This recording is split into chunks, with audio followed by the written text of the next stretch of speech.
Ladies ని 15 మంది ladies ని అర్ధరాత్రి వరకు కేసు లేకుండా ఎఫ్ఐఆర్ లేకుండా అర్ధరాత్రి వరకు స్టేషన్ లో కూర్చుండేది స్టేషన్ లో కూర్చోబెట్టే ఇది నా పర్సనల్ ఎజెండానా? సిగ్గు లేదు మీ డిఎస్పీకి? నా పర్సనల్ ఎజెండా అంటున్నాడు. ఏం కేసు కట్టారు?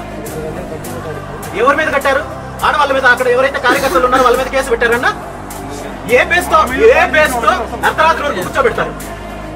ఏ బేస్ తో ఆడవాళ్ళని కేసు లేకుండా ఎటువంటి ప్రొవిజన్స్ లేకుండా రాత్రి 1 గంట వరకు స్టేషన్ లో కూర్చోబెడతారు? నా పర్సనల్ ఎజెండానా ఇది? వాళ్ళ కోసం వెళ్ళడము. మీరు రూల్స్ వైలేట్ చేస్తుంటే, మీరు పెద్దిరెడ్డి రామచంద్రారెడ్డి రూల్స్ ఇక్కడ అప్లై చేస్తుంటే నేను వాళ్ళ కోసం వెళ్ళడం నా పర్సనల్ ఎజెండా ఎట్లా అవుతుంది? నా పర్సనల్ ఎజెండా ఎట్లా అవుతుంది చెప్పండి? అర్ధరాత్రి వరకు లేడీస్ ని స్టేషన్ లో కూర్చోబెట్టేది ఎక్కడైనా ప్రొవిజన్ ఉందా? ఎక్కడైనా ప్రొవిజన్ ఉందా? అంటే మీరు ఆడవాళ్ళని ఎవరిని పడితే వాళ్ళని తీసుకెళ్లి స్టేషన్ లో కూర్చోబెట్టుకోవచ్చు అర్ధరాత్రిలో? నేను నాకు పర్సనల్ ఎజెండా అవుతుంది. సిగ్గుండాలి మీ డిఎస్పీకి, ఎస్పీకి. యూనిఫామ్ తీసేసి పెద్దిరెడ్డి సంకనాథం అని చెప్పండి.